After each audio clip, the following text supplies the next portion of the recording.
Messieurs, on a la chance d'avoir Claire Petit-Boulanger qui est avec nous. Bonjour Claire. Bonjour Christophe. Même si on s'est vu avant, voilà. Donc à bonjour officiel. C'est Gilles et Christophe également qui sont présents au niveau des sapeurs-pompiers qui nous accompagnent. Pour ma part, des Yvelines. Alors sapeurs-pompiers des Yvelines, donc. Et Gilles, vous venez d'où? Sapeurs-pompiers du Val d'Oise. Et ben voilà, on est donc sur l'île de France en fait, voilà, donc avec un travail en commun, j'imagine, sur l'ensemble des sapeurs-pompiers d'Île-de-France, Claire. Oui, c'est ça, on se voit régulièrement, c'est ce qu'on appelle le groupe zonal Île-de-France, mais je vais peut-être te laisser le dire, Gilles, comment ça marche. Oui, donc en fait, les sapeurs-pompiers d'Île-de-France sont regroupés autour de ce qu'on appelle la zone de défense, et un peu comme toutes les zones géographiques, voilà. Et on profite de la proximité de la zone Île-de-France avec les constructeurs automobiles et notamment Renault pour avoir un partenariat très fort qui se concrétise, et on va vous l'expliquer un tout petit peu plus tard, qui se concrétise vraiment sur le terrain, sur le travail de tous les jours. Oui, c'est ce qu'on va voir. Alors, on a les présentations. C'est vrai que, voilà, on a donc, mesdames, messieurs, tu peux juste les remettre, voilà, donc pour voir les titres de chacun, les grades de chacun. Voilà, merci beaucoup. Capitaine, donc, Gilles, devant toi, qui est avec nous. Et puis, nous avons le lieutenant-colonel Christophe Langlot, qui nous accompagne également donc, pour cette démonstration et pour ce salon. À savoir, Claire, qu'on peut signaler quand même que Christophe travaille à vos côtés, et ça, c'est pas commun. Il a un bureau chez vous, chez Renault. Exactement. C'est l'unique pompier en France, j'imagine, à ma connaissance, qui effectivement travaille chez un constructeur automobile à temps plein, en fait. Donc on est dans le même bureau, tous les deux. Et Christophe est détaché chez nous pour 3 ans, et peut-être plus. Et son travail, effectivement, c'est de faire connaître à nos ingénieurs le monde des pompiers.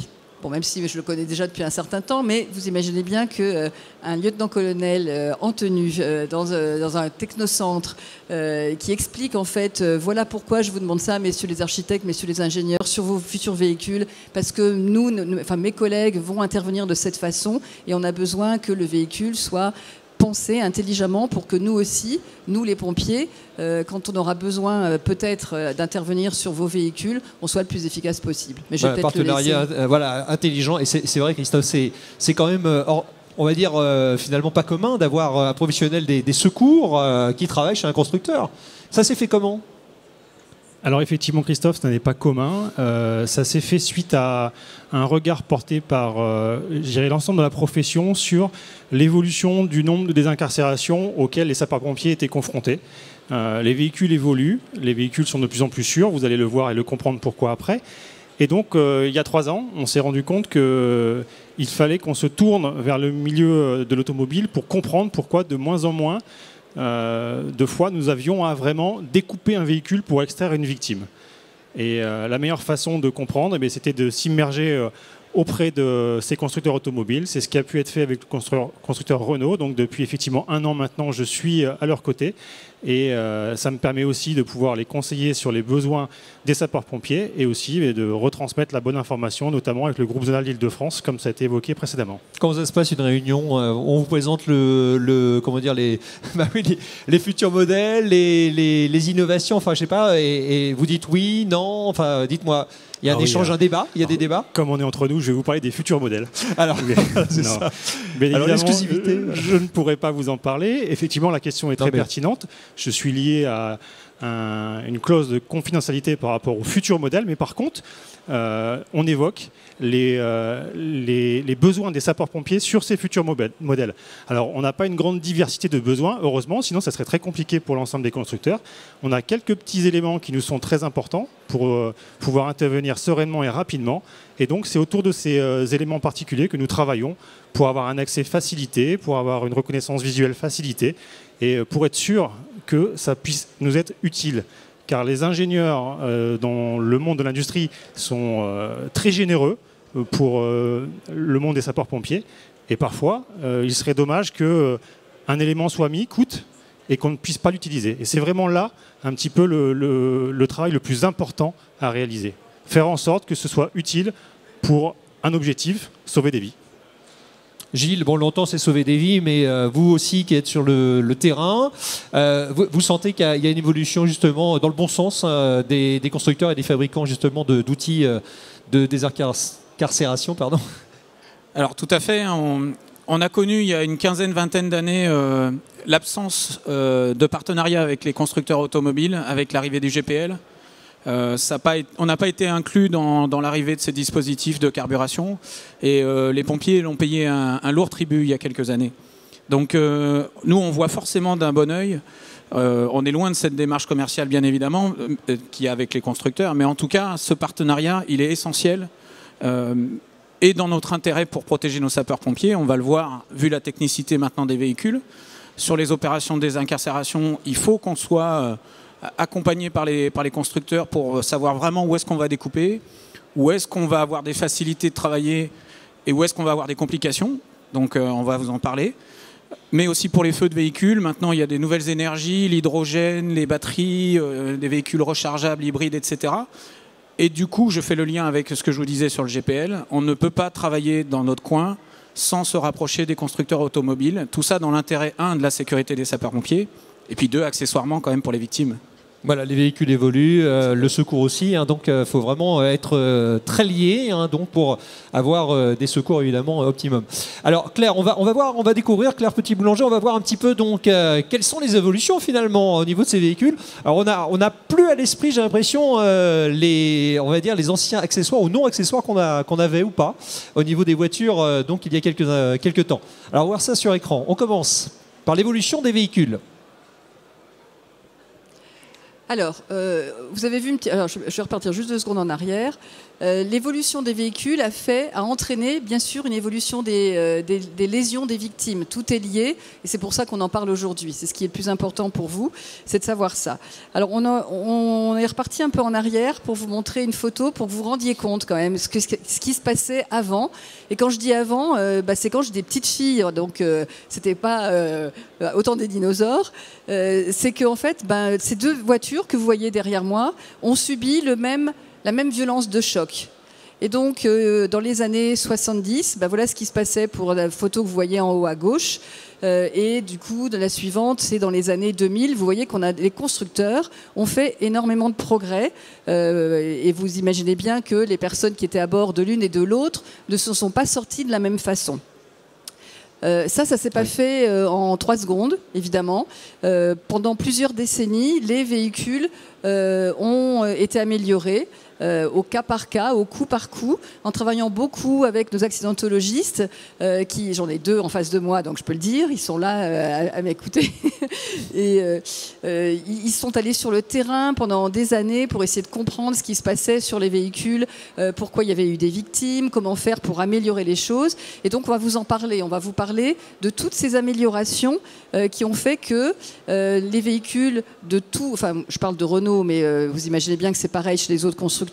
En plusieurs décennies, on a beaucoup contribué à la diminution des morts sur la route et des blessés graves, mais n'empêche, on ne pourra jamais garantir 0 mort en voiture dans les années à venir, et on va vous expliquer pourquoi. On est capable de le faire. On est capable de faire des voitures ultra résistantes, sauf que nous qui sommes à l'intérieur, on sera toujours les mêmes. Je veux dire, les gens des années 70, des années 80, des années 90 et des années 2020, 2030, 2040, nos enfants, nos petits-enfants seront faits exactement comme on est fait nous, avec un squelette, des organes à l'intérieur qui ne pourront pas résister à une violence de choc trop importante. C'est ça qu'il faut garder en tête. Et donc, on va vous en parler pendant les quelques minutes qui viennent, justement, comment avons-nous réussi, nous, constructeurs, à faire baisser les lésions des victimes, mais vous allez voir que si la violence du choc est trop importante, et c'est ça dont on va parler après avec la lecture de l'accident, si la violence du choc est trop importante, même si on a une voiture ultra protectrice, nous, à l'intérieur, notre corps ne sera pas capable de subir une décélération trop importante, et donc, du coup, les blessures seront là, ce ne seront pas les mêmes, et c'est là que pour les pompiers, ça devient compliqué, mais ils en parleront tout à l'heure. Alors, on va donc continuer. L'impact frontal, c'est ce qu'on a vu, hein, justement. Hein. Voilà, donc du coup, pour vous imager très, très rapidement et succinctement, et avec une compréhension la plus efficace, je l'espère, ça, ce sont des remontées terrain, des remontées réelles, avec les évolutions selon les années et les décennies. Donc d'abord les années 80, les années 90, les années 2000. Et comme on a l'habitude sur les schémas, plus la couleur va vers le vert, meilleur le résultat est. Donc en l'occurrence, c'est bien le cas. Plus les petits bonhommes sont verts, plus ils ont de chances de se trouver dans une situation correcte après un accident. Alors, l'étude, elle est portée en fait sur les blessures qui pourraient amener un décès. C'est important aussi de le savoir. Ça veut dire qu'on est déjà sur des accidents qui sont assez forts et avec des vitesses en impact frontal entre 45 et 75 km/h estimées au moment de l'impact. Je passe sur ces éléments techniques, mais simplement pour que vous voyez l'évolution des véhicules. Tout à l'heure, on en parlait clair. Donc, durant 20 ans, les travaux qui ont été menés ont permis, même 30 ans, pardon, les travaux qui ont été menés ont permis vraiment de rendre très sécuritaire le véhicule par rapport à leurs occupants. Et ça, c'est un point important pour nous, sapeurs-pompiers, à prendre, puisqu'on arrive sur des accidents avec des personnes qui n'ont plus les mêmes blessures. Avant, il y avait des blessures avec un regard vif, enfin, des choses très visuelles, et aujourd'hui, de moins en moins de choses sont visuelles. Par contre, ce que disait Claire tout à l'heure, c'est la décélération. Cette décélération, elle existera toujours. Pour que vous compreniez bien, lors d'un accident à forte vitesse, le corps humain, votre corps humain, pourrait subir jusqu'à 3 fois plus de décélération qu'un pilote à ponton sur le Charles de Gaulle. Le pilote de chasse, c'est son métier, il est entraîné, il est formé, il travaille dans une certaine limite tolérable par le corps humain. Et d'un seul coup, je suis en train de vous dire que dans un accident à forte vitesse, vous allez subir 3 fois plus de décélération que cela. Une décélération, c'est quoi? C'est le phénomène de l'œuf. Quand vous secouez un œuf à l'intérieur, vous avez quand même une certaine chance que le jaune et le blanc se mélangent. Et bien si dans votre corps, votre propre corps, le jaune et le blanc se mélangent, ça veut dire quelque part qu'un de vos organes internes va se déchirer, va se perforer. Et là, vous avez une hémorragie interne. Et ça devient beaucoup plus compliqué pour que vous ayez une espérance de vie. Et c'est cette espérance de vie que nous, sapeurs-pompiers, secouristes, les équipes aussi médicales d'urgence, nous devons prendre en charge. Donc très rapidement, comme ça après on va directement sur la voiture et on va dans du concret. La ceinture de sécurité, si aujourd'hui quelqu'un trouvait un système qui a autant sauvé de vies que cette ceinture de sécurité, on ne parlerait même plus de mort sur la route. Ça a été un bond en avant terrible. La ceinture de sécurité dans les années 80, extrêmement utile. À cette époque, les structures étaient dites molles, c'est-à-dire que la voiture s'écrasait. La photo précédente vous l'a bien fait voir, la voiture était complètement écrasée. Les technologies étaient de telle sorte que on absorbait un peu d'énergie, mais tout venait un petit peu à l'intérieur du véhicule. On appelle ça de l'intrusion à l'intérieur du véhicule. Donc les occupants, à l'avant essentiellement, sur un choc frontal, étaient très exposés. Années 90, là, on commence à voir les premiers aciers qui sont de plus en plus rigides. Donc on a une amélioration au niveau de la coloration des petits bonhommes, notamment le passager, donc qui à chaque fois se situe à droite dans la colonne. Il avait la tête rouge, elle passe un peu au jaune, on est un petit peu mieux. On a les airbags. Les airbags, justement, sur cette tête qui était rouge, les airbags. Les airbags ont été mis en place pour justement permettre de protéger encore et encore les occupants. Les limiteurs d'effort sur les ceintures, donc c'est un couplage. C'est-à-dire qu'au départ, vous aviez une ceinture de sécurité qui vous bloquait net. Les limiteurs permettent d'avoir un certain relâchement, donc de pouvoir préserver aussi votre cage thoracique, les capacités humaines à résister, et l'airbag est là derrière pour vous réceptionner. Ça veut dire que on ne peut pas me dire aujourd'hui, je ne mets pas ma ceinture parce que j'ai un airbag. Vous n'avez aucune chance d'en sortir vivant. Vous irez vous écraser sur l'airbag, certes, mais il ne vous sauvera pas. Vous ne pouvez pas me dire, je ne mets que la ceinture et dans ma voiture, je désactionne l'airbag. Par exemple, côté passager, on le fait quand on a un siège enfant, dos à la route, mais on ne le fait pas quand vous êtes physiquement présent. C'est un couple. Vous devez impérativement respecter ce couple. C'est ce couple qui vous sauvera la vie. Airbag plus ceinture. Les deux, c'est ce que les constructeurs automobiles travaillent. Donc, si vous enlevez un des deux composants, eh bien, vous mettez votre vie en danger. Et année 2000, là on passe au vert, donc on a un vrai cap. Les voitures des années 2000, ça a vraiment été la grosse évolution avec des structures de plus en plus rigides qui permettent d'absorber l'énergie. Vous avez en exemple le véhicule qui est ici, qui a un choc latéral. On vous expliquera la vitesse subie tout à l'heure et vous verrez, ce n'est pas une petite vitesse. Les airbags se multiplient, on en voit à l'intérieur de plus en plus sur tous les côtés pour protéger l'ensemble des occupants du véhicule. Et on traite ce qu'on appelle le sous-marinage. Le sous-marinage, c'est simplement un phénomène qui fait que vous avez votre brin ventral de la ceinture et quand il est mal positionné, Et lors d'un accident, vous pouvez être amené à glisser par le dessous. Et vos abdominaux, aussi forts soient-ils, n'auront jamais la capacité à résister à cette énergie qui vous propulsera vers l'avant. Donc il y a des systèmes qui permettent de traiter pour laisser le bassin dans une bonne position et éviter de se faire sectionner au niveau des abdominaux. Et même le plus grand des champions ne pourra pas résister à l'énergie qui est subie.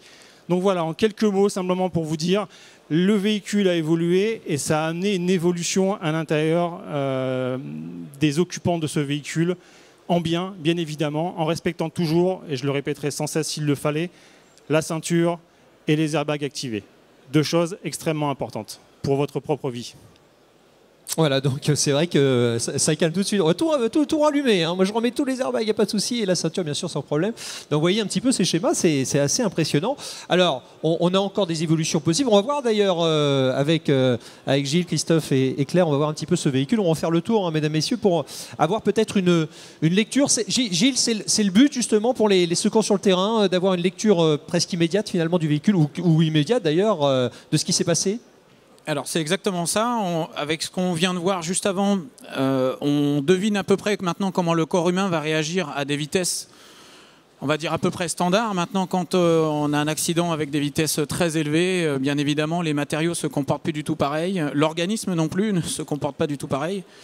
Et c'est pour ça que ça devient de plus en plus important que nos sapeurs-pompiers spécialistes en secours routier deviennent aussi encore plus spécialisés et commencent à lire le véhicule, comme on a dans la profession. Alors les gens qui ne sont pas pompiers ne le savent pas, mais chez nous, on a des spécialistes qui sont capables de lire une scène d'incendie, un peu comme le NCIS à la télé, et de déterminer l'origine de l'incendie, etc. Voilà, donc on a des pompiers qui sont capables de lire un incendie. Eh bien, demain, il faut qu'on ait des pompiers qui soient capables de lire un véhicule lorsqu'on arrive, et surtout si ça a tapé vraiment très fort, comme on dit. Et ça va nous servir à choisir la bonne méthode de désincarcération, les bons endroits où on va couper, les bons matériels.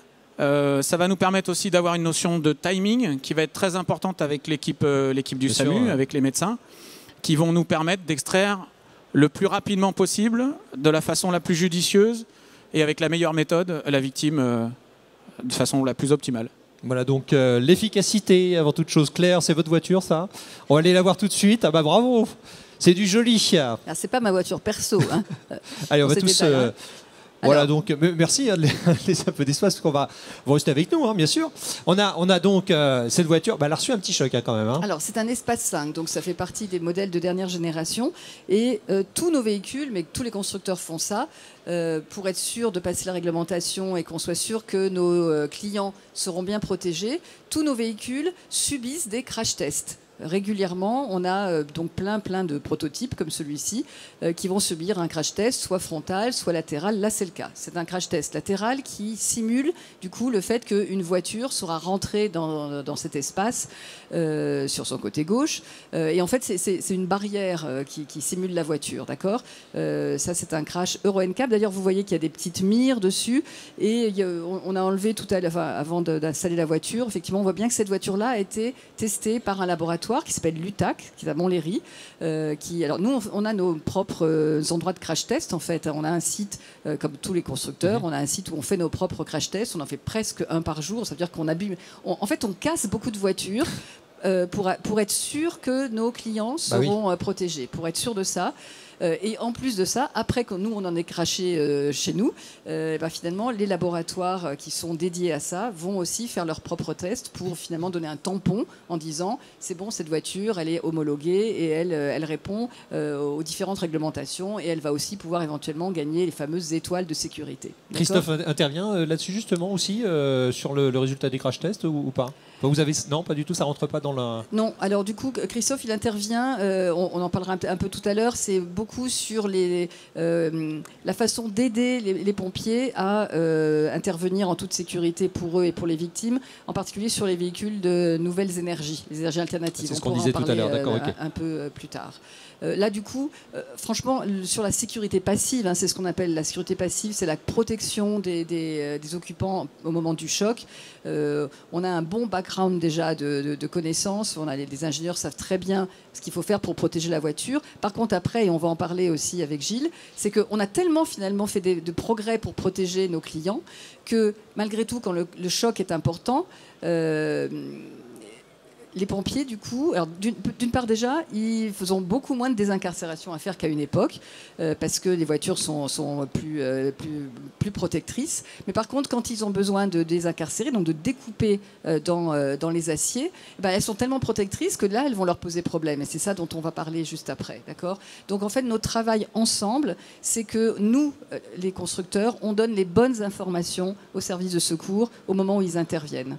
Et donc là, j'ai peut-être passé justement la main. Juste avant Claire et avant l'intervention de Gilles, donc sur l'aspect pratique, terrain, on a parlé de notation, c'est ça, d'étoiles. Oui. Oui, parce que ça mérite d'être souligné. C'est pas le cas en ce moment. Si, on a des étoiles qui notent la sécurité. Oui, on a des étoiles. Du coup, c'est l'Euro NCAP. C'est alors euro pour l'Europe, mais du coup, il y a des NCAP, on va dire, un peu partout dans le monde. C'est-à-dire qu'en fait, c'est un organisme qui, pour contribuer à améliorer la sécurité des véhicules, a décidé, à partir de 1994 ou 97, je me souviens plus exactement, de commencer à décerner des étoiles de sécurité aux véhicules. Donc chaque nouveau modèle, soit du coup c'est le constructeur qui dit voilà, je présente mon modèle à l'Euro NCAP, allez-y messieurs, testez et puis dites-nous combien d'étoiles on aura. Soit c'est l'Euro NCAP qui dit tiens vous venez de sortir une nouvelle voiture, venez par ici, je vais la noter. Donc donnez-moi 3-4 modèles parce qu'il faut en donner beaucoup parce qu'il y a des crash tests latéraux, des crash tests frontaux,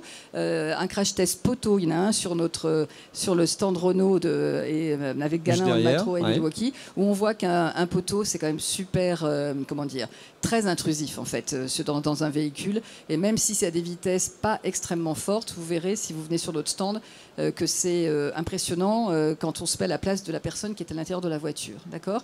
Donc du coup, l'Euro NCAP donne des points qui vont après, en étant comptabilisés, amener à des étoiles. Pour l'instant, le maximum, c'est 5 étoiles. Voilà, quand on a un véhicule qui est noté 5 étoiles, d'ailleurs, il suffit d'aller taper Euro NCAP et regarder son propre modèle de véhicule et on voit les étoiles qu'il a gagnées. Donc l'espace là a 5 étoiles. On est noté sur tous les chocs latéraux, frontaux, etc. On a plein de mannequins à l'intérieur. Parce qu'en fait, comment on arrive à savoir que le véhicule protège bien ? C'est en mettant des mannequins biofidèles à l'intérieur qui ont plein de capteurs et du coup qui vont donner, une fois que le choc aura été fait, qui diront s'il a eu les côtes cassées, s'il a eu... toutes les informations donc des dégâts. Et on fait ça aussi avec des mannequins enfants, bébés, des grands modèles, des petits modèles, toute la famille. On a des familles de mannequins assez impressionnantes chez chacun des constructeurs. Et donc voilà. Et donc on a des points pour la protection des adultes, on a des points pour la protection des enfants, on a des points pour la protection des piétons aussi, parce qu'on ne se préoccupe pas seulement des gens qui sont à l'intérieur, mais aussi de ceux qu'on pourrait taper à l'extérieur. Et on a aussi des points pour tout ce qui va permettre d'éviter l'accident. Parce que je disais tout à l'heure qu'à un certain moment, il y a des limites qu'on ne pourra plus contribuer encore à améliorer la sécurité par la protection, mais du coup, on peut l'améliorer par l'évitement de l'accident, d'accord, en aidant le conducteur à être un peu meilleur que ce qu'on est, pauvre commun des mortels. Donc ça aussi, ça apporte beaucoup de points. Et voilà, ça contribue aux 5 étoiles. Et la grande nouveauté, et ça c'est vraiment le fait de nos travail ensemble, parce que c'est vraiment les pompiers français et Renault, on est allé voir le staff de l'Euro NCAP il y a quelques années en disant, vous savez, on peut encore contribuer à sauver des vies si on prend en compte les interventions des services de secours. Parce qu'en fait, il y a des gens qui, hélas, quand le choc est très violent, qui meurent lors de l'accident, mais il y en a d'autres qui sont blessés et qui peuvent, s'ils ne sont pas sortis suffisamment vite pour être amenés à l'hôpital, ils peuvent mourir dans la demi-heure ou l'heure ou les 3 heures ou les 3 jours qui suivent. Et là, du coup, c'est vraiment le boulot des pompiers de faire en sorte que ça n'arrive pas. Sauf qu'ils ne peuvent pas être tout seuls. Il faut encore que nous, les constructeurs, on les aide. Et donc, voilà, on va avoir maintenant des points donnés aux constructeurs pour si on montre qu'on est capable d'aider les pompiers pour qu'ils soient plus... et ça, on est super fiers d'avoir réussi à mettre ça en place. Belle initiative, c'est bien. On va tous dans le même sens. On disait, c'est intelligent comme travail et en tout cas comme démarche. Bravo. On va voir, Gilles, donc la lecture finalement. Vous qui êtes professionnel du secours routier. Alors, une voiture comme ça, qu'est-ce que ça vous indique ? Bon, quand même, elle s'est pris un choc sur le côté, ça on le sait. Mais plus que cela, j'imagine. Alors, un peu plus que cela. Et puis, avant de se pencher sur le véhicule, il faut savoir que, donc c'est ce que je disais tout à l'heure, les pompiers montent en compétences, montent en gamme, et l'avantage c'est qu'on peut s'appuyer avec des documents aujourd'hui qui sont complètement opérationnels, qui sont pour le pompier de terrain, et c'est les fiches d'aide à la décision. Donc les fiches d'aide à la décision, ce sont des outils, des fiches qui sont fournies par le constructeur automobile Et il n'y a que les pompiers français qui participent à l'élaboration de ces FAD, de ce qu'on appelle dans notre langage les FAD. Et donc, en fait, vous allez voir un modèle un peu plus tard. Non. Alors, la conception, peu importe, je me débrouille. On va revenir juste avant, alors, si tu veux. La conception, vraiment, elle est en partenariat avec le constructeur et les pompiers français. Donc, on disait tout à l'heure, les pompiers de la zone Île-de-France, sous l'égide du ministère de l'Intérieur, participent à la préparation de ces FAD, de ces fiches d'aide à la décision. Donc, en dehors de tout crash test avec l'Euro NCAP, nous, on n'intervient pas sur cette partie. En tout cas, Renault, par exemple, nous met ensuite à disposition un véhicule pour nous. Et nous allons aussi le découper, cette fois-ci, à nos méthodes, avec ce qu'on a besoin de voir et ce qui va pouvoir servir à nos pompiers. Et tout ça, on va le transcrire dans une FAD. Donc, c'est une fiche qui fait juste recto-verso. Comme elle l'indique, c'est un outil d'aide à la décision. Ça veut dire que ça n'oriente pas le pompier sur ce qu'il doit faire. Ça indique en tout cas les structures plus rigides, les aciers renforcés qui vont nous poser des problèmes à la découpe, la présence des airbags, etc., etc. Et donc, vous voyez, c'est une fiche recto-verso. Alors, soit on peut l'avoir en format papier, mais aujourd'hui, je crois qu'il y en a un peu plus de 1500 entre tous les constructeurs. Donc, c'est dématérialisé. Dématérialisé. Voilà, donc, l'avantage, hélas, tous les usagers de la route peuvent être acteurs aussi de leur propre sécurité. L'idéal, c'est de télécharger et d'installer un petit QR code, un petit sticker sur son pare-brise. Et le pompier, quand il arrive avec son smartphone, avec une tablette, n'importe quoi, il va aller scanner ce QR code grâce à une application qui est en partenariat avec les constructeurs et les pompiers. Et il récupère cette FAD. Et du coup, on gagne une fois de plus. L'intérêt, c'est toujours de gagner du temps. Et donc, on va pouvoir aller télécharger cette FAD et voir tout de suite ce qu'il faut découper, ce qui va nous poser souci, ce qui va nous avantager, etc. etc. Et de votre côté, vous avez accès à cette base de données? Parce qu'en fait, imaginons que le QR code soit crashé aussi. J'imagine que vous faites une recherche rapide sur le véhicule. Alors, on connaît toutes les marques et tous les modèles. Non, je plaisante. Non, mais bien évidemment, soit on peut le faire recherche. par recherche, par marque, par type de véhicule, etc. Ou soit on peut aller le chercher avec le QR code. Encore plus simple. Voilà. Donc là, si vous voulez vous amuser à l'issue de cette présentation, il y a le QR code sur le pare-brise avant du véhicule. Vous pouvez aller avec l'application le scanner et vous trouverez cette fiche-là qui a donc été faite avec les pompiers de la zone Île-de-France. Ah, vérification, Christophe va tout de suite le scanner. On va faire le test. Voilà, le test en direct. Voilà, on va scanner, ça va passer à l'écran. Hein. Donc voir le QR code, donc avec tous les éléments, donc la fiche en fait d'aide à la décision qui va être proposée, enfin qui est vraiment le résultat finalement de votre travail. Alors du coup, ce fameux QR code, on l'appelle le Rescue Code, puisqu'il est vraiment là pour... Et en fait, il y en a deux. Là, on n'en a mis qu'un seul pour la présentation, mais on en propose deux par véhicule. Un, du coup, où Christophe est allé, là, sur l'avant droit du pare-brise. Et comme on l'a dit tout à l'heure, supposons qu'il y a un crash super violent et que le pare-brise soit plus intact. L'idée, c'est d'en avoir aussi un sur la lunette arrière en diagonale. Parce qu'on se dit qu'il y en aura toujours un des deux qui sera visible et lisible, on va dire surtout. Et donc, en fait, c'est une start-up qui s'appelle Rescue Code, bien sûr, qui a pris ce nom-là. Donc, qui s'appelle Désincar, mais du coup, qui a appelé ça le Rescue Code. On a travaillé ensemble avec les pompiers français, Renault et cette start-up, qui sera d'ailleurs présente demain, ici sur le salon. Et l'idée, c'est effectivement de mettre à disposition gratuitement des pompiers la fameuse application. Le but du jeu, c'est que les pompiers, il ne faut pas qu'ils aient à payer pour ça. Donc on a une application qui est téléchargeable par tous les pompiers du monde, qui leur permet d'avoir accès à toutes les fiches de la décision de tous les constructeurs du monde entier, en fait. Et donc ils gagneront beaucoup de temps grâce à ça. C'est le but, voilà, donc de gagner du temps. Par exemple, sur un véhicule comme ça, voilà, on va lire l'intervention. Comment vous intervenez sur un crash comme ça, une voiture qui a été crashée de cette manière? Alors justement, la première des actions, on a l'impression qu'on va perdre un petit peu de temps à aller chercher notre FAD sur notre téléphone. Non, on n'envoie pas un SMS et non, on ne prend pas une photo, on va aller chercher la FAD. Et l'objectif, c'est que très rapidement, on identifie les aciers renforcés, etc. Et ça va nous faire, ces quelques petites secondes de perdu au début, en fait, vont nous faire gagner des minutes précieuses. Ça a été codifié par vos soins, ça, d'ailleurs, les pompiers? Alors, c'est une norme ISO. C'est une norme ISO, donc... c'est identique et la charte graphique est identique à chaque fois. On peut dire aussi que sur l'application Rescue Code, même si vous n'avez pas de réseau et que vous avez mis à jour l'application, vous avez les quelques milliers de fiches qui sont dans votre smartphone ou dans votre tablette. Donc on peut vraiment travailler avec ça très rapidement. On voit les zones donc de résistance en fait, hein. On voit vraiment les airbags, on voit finalement toutes les zones qui vont vous permettre d'intervenir, quoi. C'est un peu la radiographie du véhicule, donc ça. sur le recto et sur le verso, et on va voir vraiment tout ce qui va pouvoir nous aider à faire la désincarcération. Donc comment on fait? Quand le constructeur nous donne un véhicule gracieusement, on va tout d'abord complètement le dégarnir à l'intérieur, et on va aller justement identifier l'emplacement des airbags, l'emplacement des charges pyrotechniques, les barres de renfort, etc., etc. Et la deuxième étape, une fois qu'on a un peu déshabillé le véhicule, on va le découper. On va essayer différentes techniques, ce qu'on fait ni plus ni moins sur le terrain, et on va voir si vraiment les zones de renfort indiquées correspondent bien à ce qu'on attend et ce qui représente vraiment le véhicule. On fait les petits correctifs, et puis ensuite c'est transmis à notre ministère de tutelle, et ensuite elles sont disponibles pour tout le monde.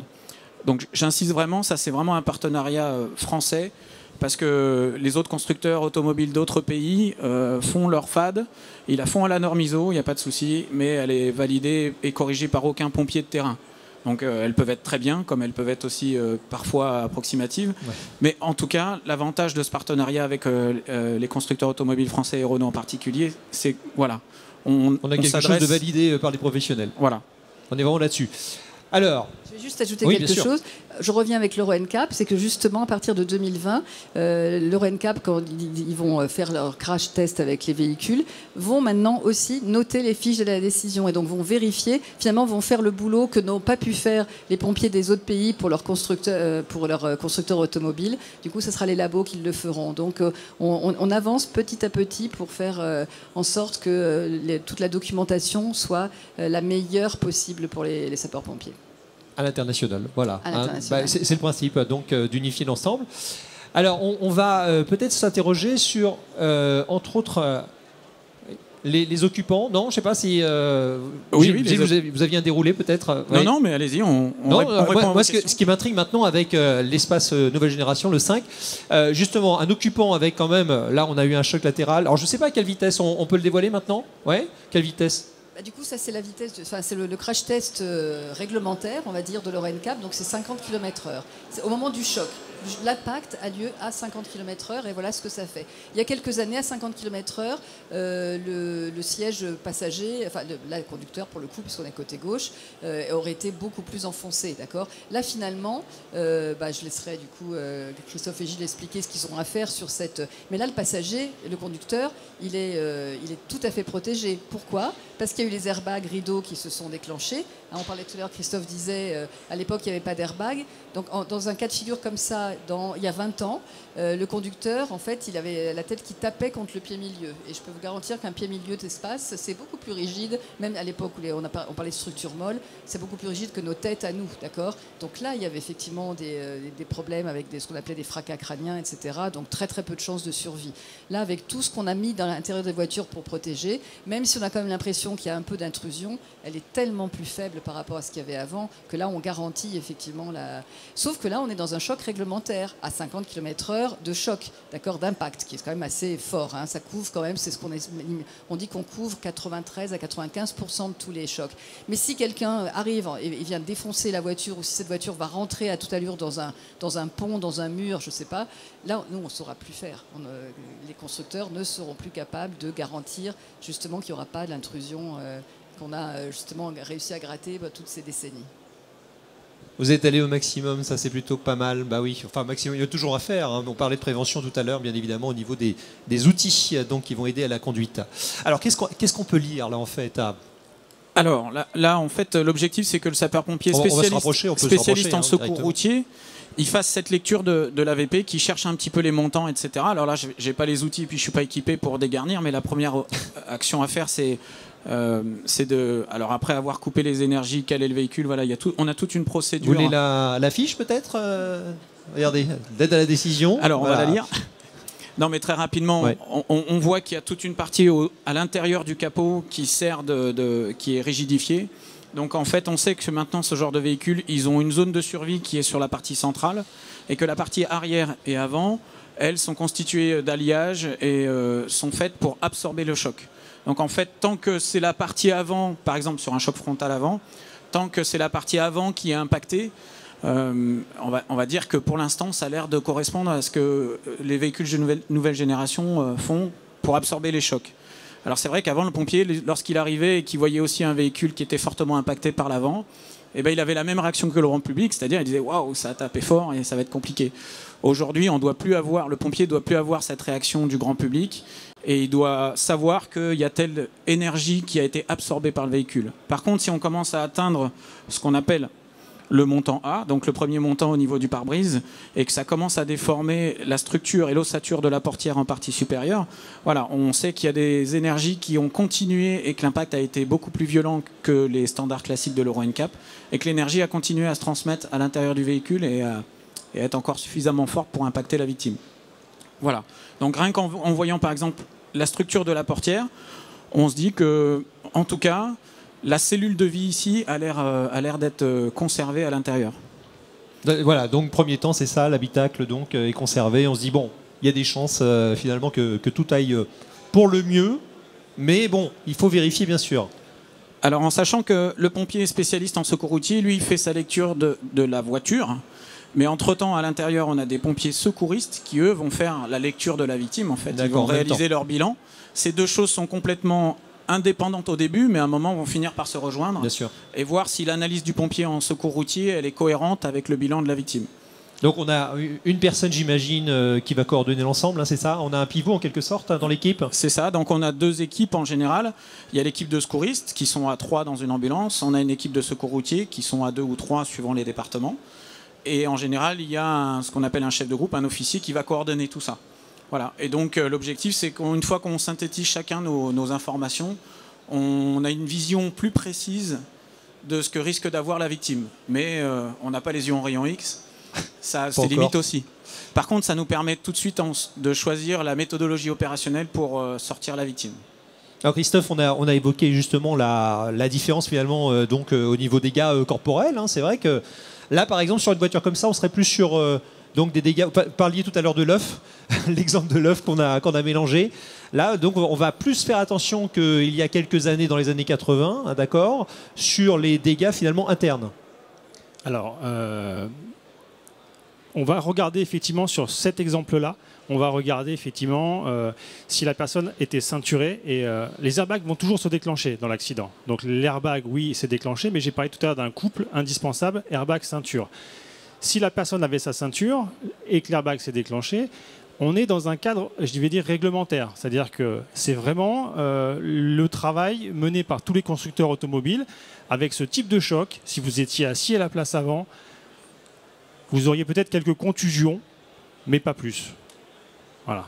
C'est vraiment on est à la limite. Il faut bien comprendre ça. Et quand on parle de lecture d'accident, ce qu'expliquait Gilles tout à l'heure, c'est il faut apprendre aujourd'hui à nos pompiers que quand on est face à un véhicule qui a été heurté par un autre véhicule et qu'on a ce type de déformation, on est à la limite du réglementaire. C'est-à-dire qu'il faut qu'on ait la capacité à pouvoir savoir, oui, mais si c'est plus fort, on est donc après. Et c'est dans le après où effectivement la notion de l'œuf et du mélange ou pas va exister. Donc cette lecture, aujourd'hui, le fait de pouvoir voir un véhicule réglementaire permet de se dire si ça va plus loin, si les personnes ne sont pas ceinturées correctement, là, je vais avoir un souci éventuellement d'hémorragie interne, de lésion interne.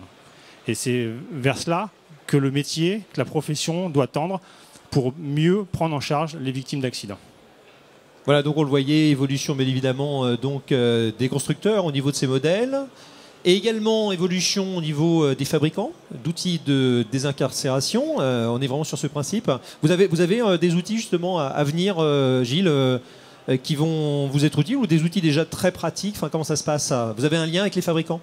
Forcément, on a aussi un lien avec les fabricants, puisqu'ils sont très à l'écoute de nos besoins sur le terrain. Et donc, en fait, dans l'intérêt de la victime, la boucle est bouclée. On part du constructeur automobile, du pompier qui se met entre tout ça, les équipementiers et puis les fournisseurs de matériel de secours.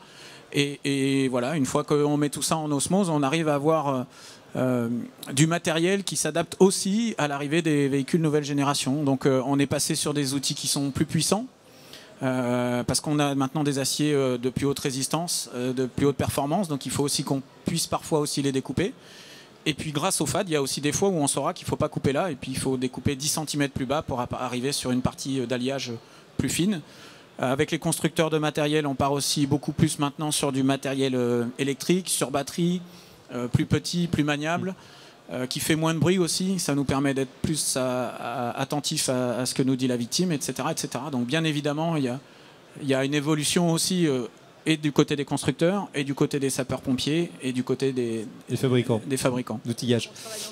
Et vous travaillez main dans la main, Claire? Bah oui, avec les fabricants. Forcément, il faut que s'ils ont besoin de tester leurs nouveaux outils, il faut bien qu'ils les testent sur des véhicules de nouvelle génération. Autrement, bon. J'ai compris que vous aimiez bien casser les voitures. Donc, en fait, voilà, voilà. Donc, non seulement on donne des véhicules aux pompiers pour qu'ils s'entraînent à faire découper des véhicules de nouvelle génération qui sont du coup représentatifs du parc automobile, mais on donne aussi des véhicules aux fournisseurs de matériel de désincarcération pour que eux aussi puissent du coup les tester, les améliorer.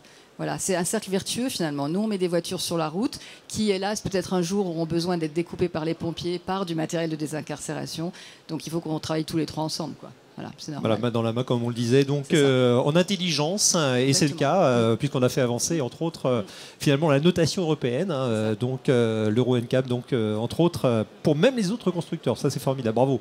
Christophe, 2 ans encore chez Renault, c'est ça?